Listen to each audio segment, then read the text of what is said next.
हनुमान जी के 5 चमत्कारी रहस्य। ब्रह्मचारी होने के बाद भी कैसे हुआ पुत्र। हनुमान जी को कई देवी देवताओं का वरदान प्राप्त है। कहते हैं कि अकेले सीता जी ने उन्हें 8 प्रकार की सिद्धियों का वरदान दिया था। इसके अलावा सूर्य और इंद्रदेव ने भी हनुमान जी से खुश होकर उन्हें कई शक्तियों का वरदान दिया था। साथ ही ब्रह्मा ने हनुमान जी को 3 वरदान दिए थे। इनमें से एक वरदान का असर ऐसा था कि जिसके प्रभाव से उन पर ब्रह्मास्त्र का भी असर नहीं होता था। हनुमान जी से जुड़े 5 रहस्य ऐसे हैं जिसे आज भी चमत्कारी माना जाता है। आइए जानते हैं इनके बारे में। पहला, हनुमान जी का निवास गंधमादन पर्वत पर है। कहते हैं कि हनुमान जी को इंद्रदेव ने इच्छा मृत्यु का वरदान दिया था। इसके अलावा श्री राम ने उन्हें कलयुग के अंत तक रहने का वरदान दिया था। साथ ही सीता जी के वरदान के अनुसार वे चिरंजीवी भी रहेंगे। रघुवीर श्रीमद् भागवत के मुताबिक कलयुग में हनुमान जी का निवास स्थान गंधमादन पर्वत पर है। दूसरा, हनुमान जी का पुत्र पसीने से हुआ था। एक रहस्य हनुमान जी के पसीने से जुड़ा है।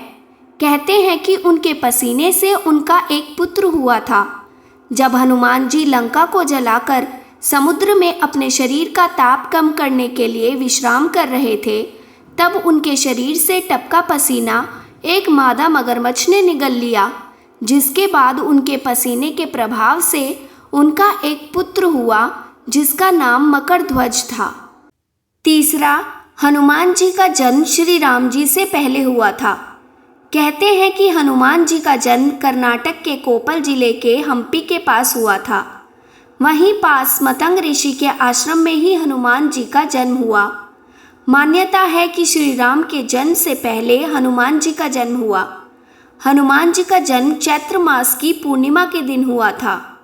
चौथा, हनुमान जी माँ जगदम्बा के भी सेवक है।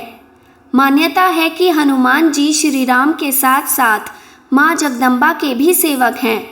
कहते हैं कि जब माता चलती हैं तो आगे आगे हनुमान जी चलते हैं। साथ ही उनके पीछे बाबा भैरव भी रहते हैं। इसी वजह से देवी मंदिर के प्रांगण में हनुमान जी और भैरव जी के मंदिर ज़रूर होते हैं। पांचवा, हनुमान जी ने वाल्मीकि जी से पहले रामायण लिखी थी। कहते हैं कि हनुमान जी ने अपने नाखूनों से पत्थर की शिला पर रामायण लिखी थी।